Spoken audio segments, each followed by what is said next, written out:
Hey, what's going on, fellow collectors? In this video, we're going to talk about a really cool error that I think is not covered in a lot of people's videos across the net, which is broad strike errors. These are really neat, not to mention they can be really valuable. Broad strike errors occur when a coin is struck outside the retaining collar.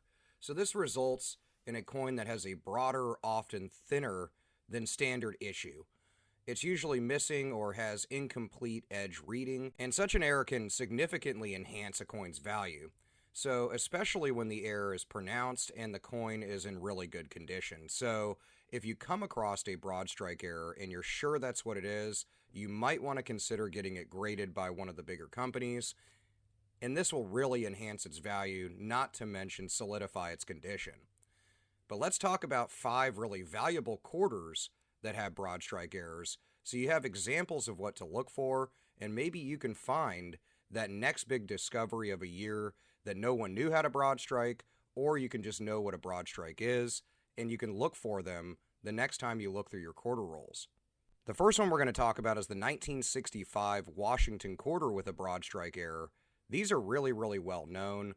The standard mintage for the 1965 quarter was over 1.8 billion of them, so there was a ton of them out there. There are examples of these 65 quarters with broad strike errors, even in less dramatic capacities, that sell for well over $100. You'll know you have a broad strike on one of these 1965 quarters because the coin itself will look to have a larger diameter than normal, and normally is going to be missing the reeded edge.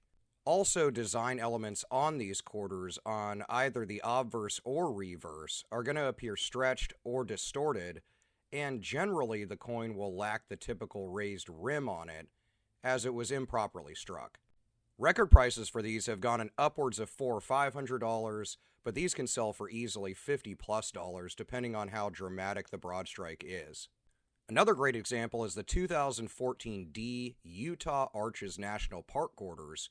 National Park quarters in general were a really great series.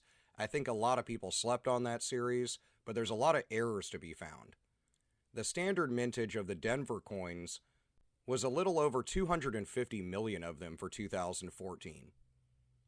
These broad strike errors are a bit more rare and sought after, so they can be seen selling in upwards of $500 or more in many cases across places like Great Collections, eBay, and Heritage.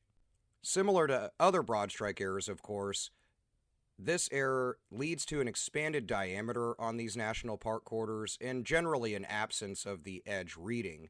Also, the national park design is generally distorted, particularly near the edges of the coin. They also usually will lack the standard raised rim. The more dramatic the error, the more valuable.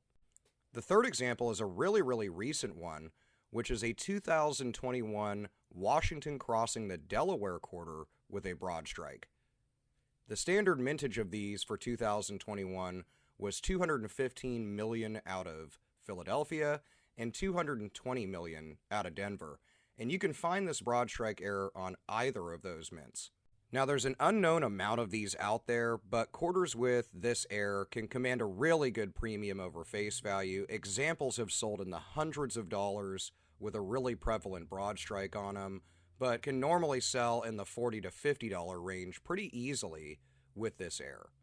You'll know it has a broad strike error on one of these Washington Crossing the Delaware quarters because it results in a larger than normal diameter, missing edge reading, and design elements, most notably the depiction of Washington, will appear stretched and distorted. The fourth example is another great quarter and is the 1990 Washington quarter. You can find broad strikes on both the Denver and Philadelphia minted coins. Philadelphia minted 613 million of them, and then a whopping 927 million came out of Denver. So you have a big opportunity to find these in loose change, as well as in coin rolls.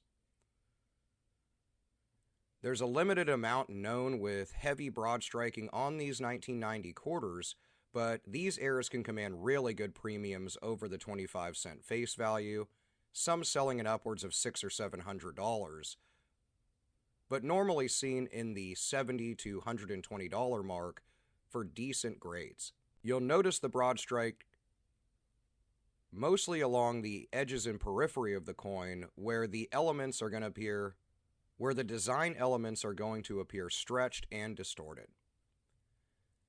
The last one on this list as an example of a really great broad strike on quarters to find is the 1989 Washington quarter with a broad strike. Both the Philadelphia and Denver minted coins are known to exhibit some broad strikes on them. Philadelphia produced over 500 million of them. Denver produced over 896 million quarters that year. So there's a ton of them out there. These 1989 quarters are scarce with broad strikes, but when ones come up for auction, they command huge premiums, in some cases exceeding $1,000. In most cases, you can see these sell for easily over $80 or $100 pretty regularly with broad strikes, even in average grades. Major distortion of the broad strike will be seen in the periphery of the coin, and of course it'll be missing the edge reading.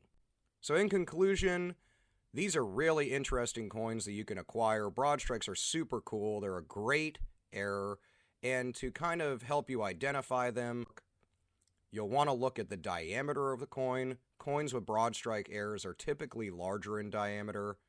You'll also want to look at the edge. The edge of a broad strike coin usually lacks the standard reading, which is the grooves found on the edge of the coin. Another thing would be the design would be distorted, where elements are usually stretched or distorted in one way or another, and usually closer to the edge of the coin than usual. And then lastly, you'll want to look at the thickness of the coin, because broad strike coins can be thinner than the standard coin due to the fact that the metal spread out during the striking process. So these are really, really cool. Let me know what you think about broad strike errors. I think they're really neat. A lot of people talk about double dies and cuds and stuff. I will have videos on those, but these are really great and valuable. So let me know what you think about broad strikes.